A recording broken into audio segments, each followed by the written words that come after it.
close this book right now. Believe whatever lie your mom and dad told you about your birth and try to lead a normal life. Being a half-blood is dangerous. It's scary. Most of the time, it gets you killed in painful, nasty ways. If you're a normal kid, reading this because you think it's fiction, great, read on. I envy you for being able to believe that none of this ever happened. But if you recognize yourself in these pages, if you feel something stirring inside, stop reading immediately. You might be one of us.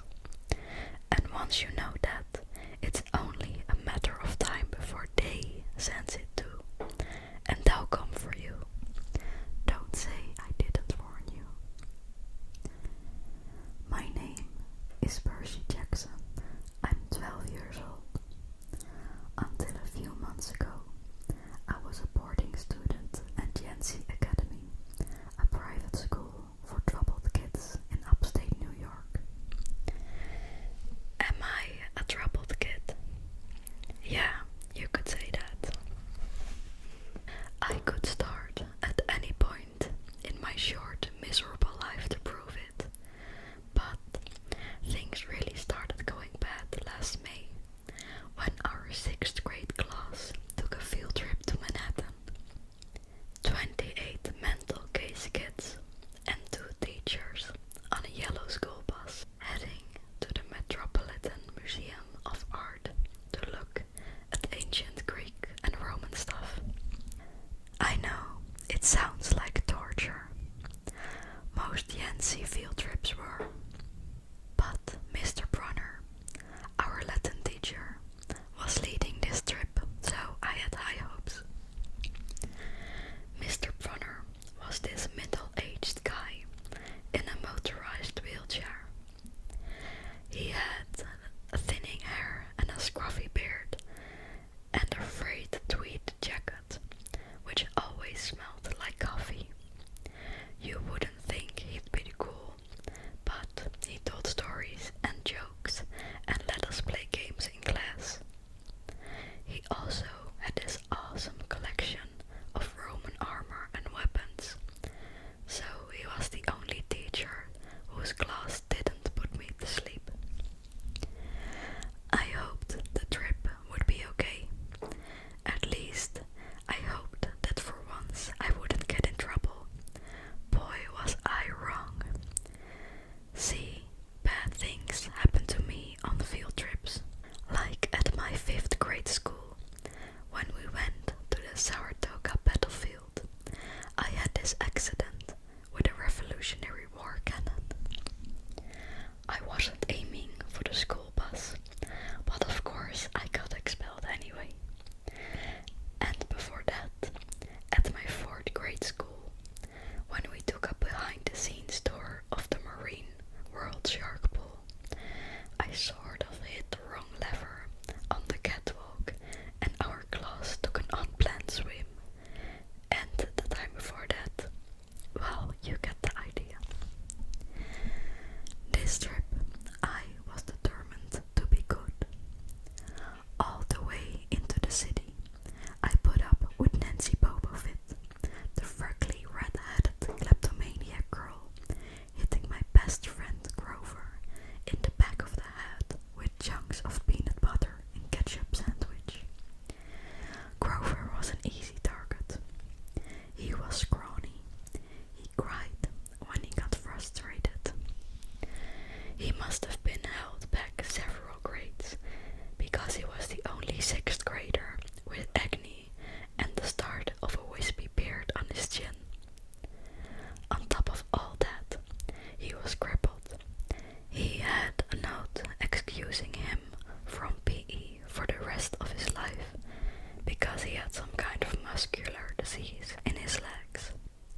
I was trying to listen to what he had to say because it was kind of interesting, but everybody around me was talking, and every time I told them to shut up, our other teacher chaperone, Mrs. Dodds, would give me the evil eye. Mrs. Dodds was this little maths teacher from Georgia who always wore a black leather jacket, even though she was 50 years old. She looked mean enough to ride Harley right into your locker. She had come to Yancy halfway through the year when our last maths teacher had a nervous breakdown. From her first day, Mrs. Dodds loved Nancy Bobofit and figured I was devil spawn. She would point her crooked finger at me and say, "Now, honey," real sweet, and I knew I was going to get after school detention for a month. One time, after she'd made me erase answers out of old maths workbooks until midnight, I told Grover I didn't think Mrs. Dodds was human. He looked at me real serious and said, "You're absolutely right." Mr. Brunner kept talking about Greek funeral art. Finally, Nancy Bobofit snickered something about the naked guy on the steel, and I turned around and said, "Will you shut up?" It came out louder than I meant to. The whole group laughed. Mr. Brunner stopped his story. "Mr. Jackson," he said, "did you have a comment?" My face was totally red. I said, "No, sir." Mr. Brunner pointed to one of the pictures on the steel. "Perhaps you'll tell us what this picture represents." I looked at the carving and felt a flush of relief, because I actually recognized it. That's Kronos eating his kids, right? "Yes," Mr. Brunner said, obviously not satisfied. "And he did this because..."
stream of cabs going down Fifth Avenue, and I thought about my mom's apartment, only a little ways uptown from where I sat. I hadn't seen her since Christmas. I wanted so bad to jump in a taxi and head home. She'd hug me and be glad to see me, but she'd be disappointed too. She'd send me right back to Yancy, remind me that I had to try harder, even if this was my 6th school in 6 years, and I was probably going to be kicked out again. I wouldn't be able to stand that sad look she'd give me. Mr. Bronner parked his wheelchair at the base of the handicapped ramp. He ate celery while he read a paperback novel. A red umbrella stuck up from the back of his chair, making it look like a motorized cafe table. I was about to unwrap my sandwich when Nancy Popovit appeared in front of me with her ugly friends, and I guess she'd gotten tired of stealing from the tourists and dumped her half-eaten lunch in Grover's lap. Oops. She grinned at me with her crooked teeth. Her freckles were orange, as if somebody had spray painted her face with liquid Cheetos. I tried to stay cool. The school counselor had told me 1,000,000 times, count to 10, get control of your temper. But I was so mad, my mind went blank. A wave roared in my ears. I don't remember touching her, but the next thing I knew, Nancy was sitting on her butt in the fountain, screaming, "Percy pushed me." Mrs. Dodds materialized next to us. Some of the kids were whispering, "Did you see the water? Like it grabbed her." I didn't know what they were talking about. All I knew was that I was in trouble again. As soon as Mrs. Dodds was sure poor little Nancy was okay, promising to get her a new shirt at the museum gift shop, etc., etc., Mrs. Dodds turned to me. There was a triumphant fire in her eyes, as if I'd done something that she'd be waiting for all semester. "Now, honey." "I know," I grumbled. "A month erasing textbooks." That wasn't the right thing to say. "Come with me," Mrs. Dodd said. "Wait," Grover yelped. "It was me. I pushed her." I stared at him, stunned. I couldn't believe he was trying to cover for me. Mrs. Dodds scared Grover to death. She glared at him so hard, his whiskery chin trembled. "I don't think so, Mr. Underwood," she said, "but you will stay here." Grover looked at me desperately. "It's okay, man," I told him. "Thanks for trying." "Honey," Mrs. Dodds barked at me. "Now." Nancy Popovit smirked. I gave her my deluxe "I'll kill you later" stare. I then turned to face Mrs.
She looked at the freeze as if she wanted to pulverize it.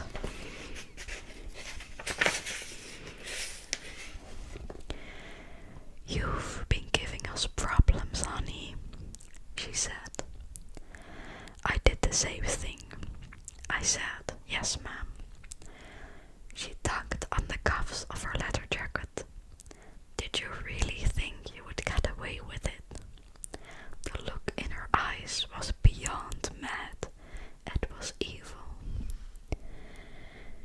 She's a teacher, I thought nervously. It's not like she's going to hurt me. I said, I'll try harder, ma'am. Thunder shook the building. We are not fools, Percy Jackson, Mrs. Todd said. It was only a matter of time before we found you out. Confess, and you will suffer less pain. I didn't know what she was talking about. All I could think of was that the teachers must have found the illegal stash of candy I'd been selling out of my dorm room. Or maybe they realized I got my essay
she saw me, she said, "I hope Mrs. Kerr whipped your butt." I said, "Who?" "Our teacher, duh." I blinked. We had no teacher named Mrs. Kerr. I asked Nancy what she was talking about. She just rolled her eyes and turned away. I asked Grover where Mrs. Dodds was. He said, "Who?"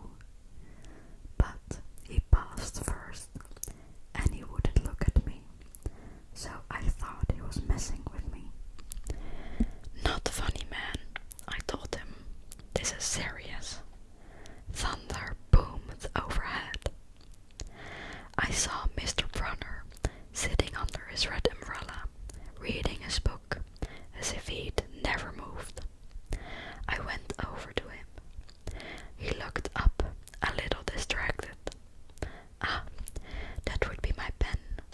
Please bring your own writing utensil in the future, Mr. Jackson." I handed it over. I hadn't even realized